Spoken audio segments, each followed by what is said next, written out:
Hello दोस्तों, कैसे हो आप लोग। तो आज की सबसे पहली न्यूज़ है कि एलन मस्क जो है ये काफ़ी बड़ा चैलेंज फेस कर रहे हैं। उनका जो साइबर ट्रक है उसका सेल डाउन हो रहा है। अगर आपको नहीं पता तो हम बता दें कि साइबर ट्रक जिसे एक बार में लाखों लोगों ने बुक किया था, अब उसका प्रोडक्शन धीरे धीरे मतलब उसमें कट किया जा रहा है और इसका सेलिंग भी है काफ़ी ज़्यादा गिर रही है। अगर एक रिपोर्ट की माने तो टेस्ला पिछले कुछ महीनों में साइबर ट्रक की फैक्ट्री लाइन का जो टारगेट है उसे कम कर दिया है और इससे जितने भी जुड़े हुए कर्मचारी है उसकी संख्या आधे से भी घट गई है। कई वर्कर्स को तो अब टेक्सास के गीगा फैक्ट्री के मॉडल वाई में शिफ्ट कर दिया गया है। और टेस्ला के अगर 2025 के हम फर्स्ट क्वार्टर की बात करें तो उसमें मात्र 6,406 साइबर ट्रक ही बेचे हैं, जो कि पिछले साल के फर्स्ट क्वार्टर से आधे हैं। इस पे एलन मस्क ने एक टाइम पे कहा था कि उनकी 1 मिलियन से ज़्यादा बुकिंग्स हुई थी और मात्र अब तक 50,000 से भी कम डिलीवरी हो पाई। और वहीं अगर देखें अगर इनकी सेलिंग की तो कंपनी हाल में ही इसके लिए सस्ता वर्जन भी निकाला था जिसकी कीमत $70,000 था, लेकिन ये भी कोई खास साबित असरदार नहीं हुआ। यही नहीं, सिर्फ साइबर ट्रक ही नहीं, टेस्ला की कुल बिक्री में भी गिरावट आई है। अगर 2024 की फर्स्ट क्वार्टर की तुलना करें तो 2025 के पहले क्वार्टर से तो 13% गिरा हुआ है। और देखो, इसका वजह सीधा से माना जा रहा है कि टेस्ला एक पुरानी कार हो चुकी है, दूसरा इसका रेंज, और तीसरा बढ़ता कंपटीशन। मतलब जो आजकल फीचर बढ़ रहा है ना कंपनी में, उसका कंपटीशन बढ़ता जा रहा है। तो आपको क्या लगता है, एलन मस्क की ये फ्लैगशिप गाड़ी अब फ्लॉप हो रही है या फिर टेस्ला एक बार फिर से कोई बड़ा सरप्राइज लेकर आएगा? तो हमें आप कमेंट करके ज़रूर बताइएगा। वहीं बात करें ओपन एआई के बारे में तो ओपन एआई ने डीप सीक पर कोड कॉपी का आरोप लगाया है। देखो, एआई की दुनिया में अभी एक बहुत बड़ी हलचल मच गई है। आपको सबसे पहले बता दें कि ओपन एआई ने सबसे अपना एडवांस मॉडल तक पहुंचने के लिए मतलब सरकारी आईडी वेरिफिकेशन को कंपलसरी कर दिया है। अब ये इसलिए किया गया ना कि उसके जो डेवलपर्स है उसका यूज़ पॉलिसी का उल्लंघन कर रहे थे, उसका गलत यूज़ कर रहे थे। लेकिन बवाल तो तब शुरू हो गया ना जब एक रिपोर्ट में दावा किया गया कि जो चाइना के एआई मॉडल है डीप सीक R1, उसके 74% कॉन्टेंट एआई जैसे हैं। अब ये बताया कौन? तो देखो, एआई डिटेक्शन कंपनी है एक साइबर लीक्स, ठीक है। तो उन्होंने बताया कि डीप सीक R1 में और ओपन एआई में एकदम एक जैसे शब्द आ रहे हैं। मतलब शब्द का जो चुनाव हो रहा है एकदम सेम हो रहा है, स्ट्रक्चर सेम पाया गया है। और इससे हो रहा है ना कि इससे डेटा चोरी, आईपी राइट्स और एथिकल वैल्यूज पर भी सवाल उठ रहे हैं। इसका पीछे का देखो, ये एक मतलब कंपटीशन भी इसे बोल सकते हैं, क्योंकि डीप सीक हाल में ही अपने बहुत सस्ते और दमदार मॉडल पेश किए थे जिसमें उसे मार्केट में पकड़ बनाई। लेकिन अब शक है कि ओपन एआई की टेक्नोलॉजी का अनऑथराइज इस्तेमाल कर रहा है डीप सीक। एक रिपोर्ट में तो ये भी कहा गया ना कि डीप सीक की वजह से एनवीडिया को सिर्फ एक दिन में $593 बिलियन का नुकसान हुआ है। हालांकि नहीं, देखो, एक सच ये भी है कि ओपन एआई जो है ना शुरुआती दौर में इंटरनेट से डेटा स्क्रैप करता था और इसके लिए उस पर कई सारे लीगल केस भी चल रहे हैं। तो आपसे मेरा ये सवाल है कि क्या डीप सीक ने वाकई में चोरी की है या फिर एक सिर्फ कंपटीशन की टक्कर है? वहीं बात करें सेंसेक्स को लेकर के तो सेंसेक्स अभी 1500 पॉइंट से ऊपर चला गया है। जी हाँ, 17 अप्रैल को यानी थर्सडे को हमें सेंसेक्स 15,008 अंकों के साथ उछाल के साथ 78,553 पर बंद हुआ। अब इसका सीधा सा मतलब है कि अब सेंसेक्स इस साल के शुरुआत यानी 1 जनवरी से 0.6% के ऊपर पे है। कुछ महीने पहले जो विदेशी निवेशक थे वो काफ़ी कमज़ोर कमाई और ग्लोबल दबाव का असर झेल रहे थे, लेकिन अब भारतीय जो मार्केट है ना ये काफ़ी दमदार वापसी की है और इसका बैंकिंग शेयर्स में सबसे ज़्यादा तेज़ी देखने को भी मिली है इस बार। उसका कारण है कि इन्फ्लेशन में गिरावट, अच्छे मानसून की उम्मीद और देखो आरबीआई ने संभावित रेट भी कम की है। इसके अलावा जो डोनाल्ड ट्रंप द्वारा टेक प्रोडक्ट्स पर टैरिफ का राहत मिला, ऑटो टैरिफ पर, तो ये सब बाजार को जो ना मजबूत किया। अब बैंकिंग सेक्टर इस साल अब तक 6.3% तक ऊपर गया है और भारत सिर्फ ट्रंप के टैरिफ के झटके से उभरने वाला सबसे पहला मतलब बड़ा बाजार है।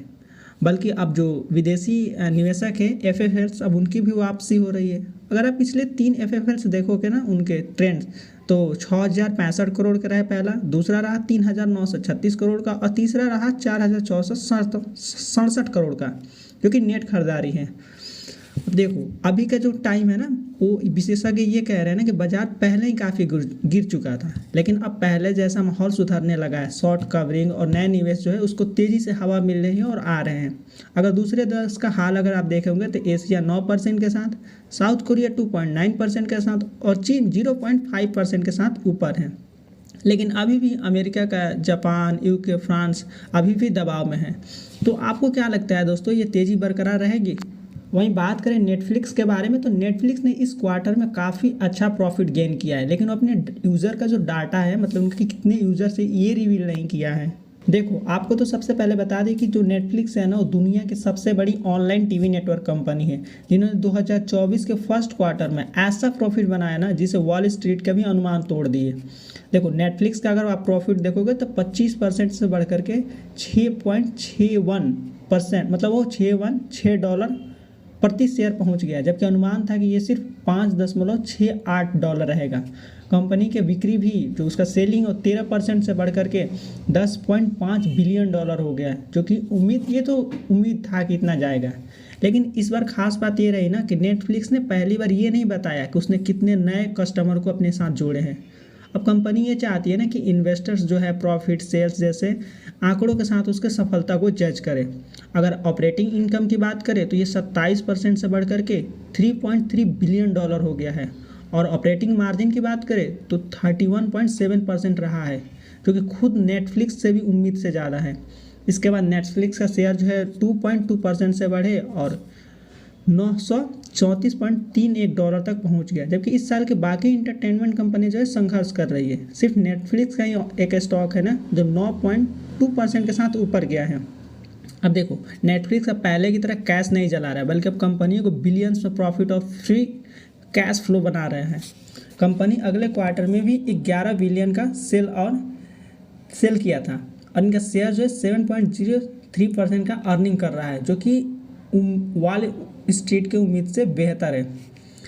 अभी देखो, 2024 के अंत में ना नेटफ्लिक्स 18.9 मिलियन ग्राहक जोड़े हैं, जो अब तक का एक सबसे अच्छा क्वार्टर रहा है। लेकिन 2025 की ग्रोथ थोड़ी धीमी रहने की उम्मीद है, खास करके अमेरिका में कीमत बढ़ने के बाद।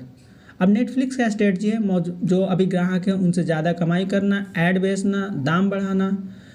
फ्रांस में भी इसका कीमत बढ़ चुका है, वहाँ नई एडवर्टाइजमेंट टेक्नोलॉजी लॉन्च हो रही है। तो नेटफ्लिक्स का जो सेंसेक्स है ना, उसका सबसे बड़ा आधार है उसका इंटरटेनमेंट कंटेंट। जैसे इस महीने में नया आया नाइट एजेंट, उसका नया सीजन, और WWE रॉ। कंपनी में यूएस के बाहर मार्केट पर भी ध्यान दे रही है, खास करके यूके, मैक्सिको। मैक्सिकन फिल्म एक आई काउंटर अटैक अब तक का सबसे पॉपुलर विदेशी फिल्म बन गई नेटफ्लिक्स पर। तो दोस्तों, आपको क्या लगता है, क्या नेटफ्लिक्स 2025 में भी ऐसा ही कमाल दिखा पाएगा? वहीं बात करें इंटेल के बारे में, तो इंटेल के CEO टैन जो है वो अपने लीडरशिप को फिर से रीस्ट्रक्चर किए हैं। आपको तो पता ही होगा कि इंटेल जो है दुनिया की सबसे बड़ी चिप बनाने वाली कंपनियों में से एक है, लेकिन पिछले कुछ सालों से ना इंटेल जो काफ़ी संघर्ष कर रही है।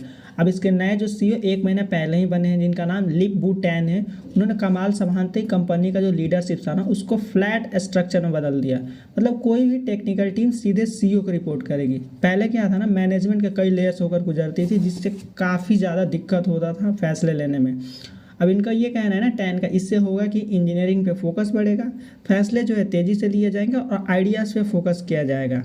देखो, अब ना इंटेल का जो डाटा सेंटर ग्रुप है, AI चिप ग्रुप है और PC चिप ग्रुप है, जो अब ये सीधे टैन को रिपोर्ट करेगी, यानी इनके ग्रुप भी अब डायरेक्ट CEO को रिपोर्ट करेंगे। अब इंटेल के सामने एक सबसे बड़ी चुनौती क्या है ना कि एनवीडिया से उनका मुकाबला है, और एनवीडिया आज का AI चिप सेक्टर का सबसे बड़ा बूम बन चुका है। अब इंटेल को देखते हैं, कोई ठोस रणनीति बनानी पड़ेगी और उसे कम्पीट करना पड़ेगा। तो क्या ये जो नए CEO बने हैं उसे वापस टॉप पर ले जाएंगे इंटेल को? अब तो ये वक्त ही बताएगा। वहीं बात करें इली लिलीज का, तो इन्होंने एक वेट लॉस से एक दवा लॉन्च की, जिसके बाद इनके स्टॉक है वो काफ़ी हाई हो गए। अगर आपको नहीं पता तो बता दें कि इली लिली एक जो है ना हेल्थ केयर इंडस्ट्री है, और इन्होंने एक नई वजन घटाने वाली दवा जो है ना ऑरफोर्मग्रिप्रोन नाम का एक दवा लॉन्च किया, जिसका फेज 3 ना ट्रायल रिजल्ट्स काफ़ी अच्छा रहा, जिसके कारण इनका शेयर 16% से ज़्यादा बढ़ने को देखने को मिली। और ये जो दवा है कि ओरल दवा, यानी आप गोली की तरह से खा भी सकते हैं, और ये मौजूदा इंजेक्शन वाली दवा है ना जो मॉन्जारो जेप बॉन्ड को टक्कर देते हुए नजर आ रही है। इसमें ट्रायल में देखा यह गया ना कि ये दवा सिर्फ वजन नहीं घटा रहा है, बल्कि ब्लड शुगर लेवल यानी A1C को भी बेहतर कर रहा है, और वो भी हाई डोज पे। जैसे देखो, इसके CEO है ना, उनसे जब ये पूछा गया कि क्या ये दवा सेफ़ है, तो उन्होंने बताया ये दवा सेफ़ है, असरदार भी है और टॉलरेबल भी है। हालांकि इसके कुछ साइड इफ़ेक्ट्स भी बताया, जैसे कि अपच, दस्त, और ये सिर्फ 10 में से 26% मरीजों में देखा गया, जो कि मोन्जारो में भी जैसे दवाई में आम बात है। अब इससे दवा को FDA अप्रूवल 2026 तक मिल सकता है, 2026 तक, अगर बाकी ट्रायल्स अच्छे निकले तब।